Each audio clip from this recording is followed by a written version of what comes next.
হিমালয়ের বুক চিরে তুষারঢাকা পাহাড়ের মাঝে দাঁড়িয়ে আছে পবিত্র কেদারনাথ মন্দির, যেন যুগ যুগান্তরের এক নীরব সাক্ষী।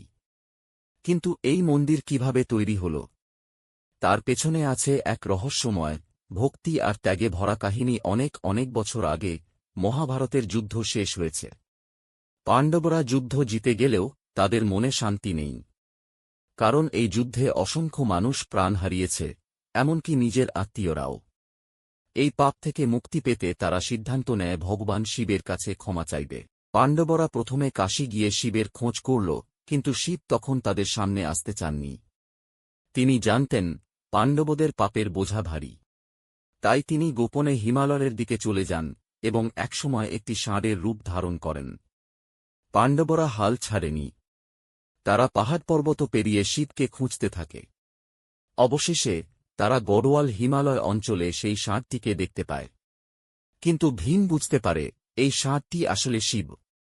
ভীম বিশাল আকার ধারণ করে দুই পাহাড়ের মাঝে দাঁড়িয়ে পড়ে, যাতে ষাঁড়টি পালাতে না পারে। তখন ষাঁড়টি মাটির নিচে লুকিয়ে যেতে চায়, কিন্তু ভীম তার পেছনের অংশটি ধরে ফেলতে সক্ষম হয়।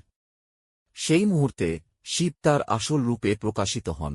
পাণ্ডবদের ভক্তি আর অনুতাপে সন্তুষ্ট হয়ে শিব তাদের ক্ষমা করেন।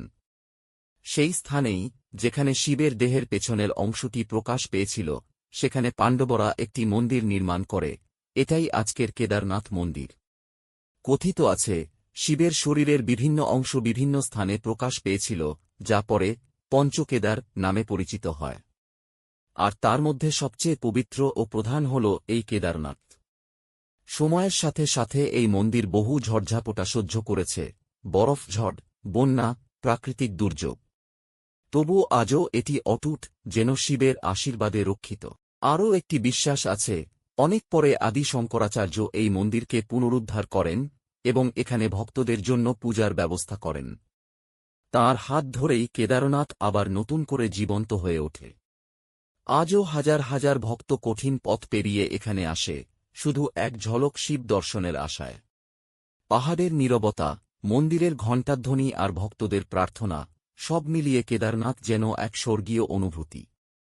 এই কাহিনী শুধু একটি মন্দির তৈরির গল্প নয়, এটি ভক্তি, অনুতাপ আর ঈশ্বরের ক্ষমার এক চিরন্তন বার্তা। যেখানে ভক্তি সত্যি, সেখানেই ঈশ্বরের উপস্থিতি। তুমি যদি মহাদেবের ভক্ত হও, চ্যানেলটি সাবস্ক্রাইব করে পাশে থেকো।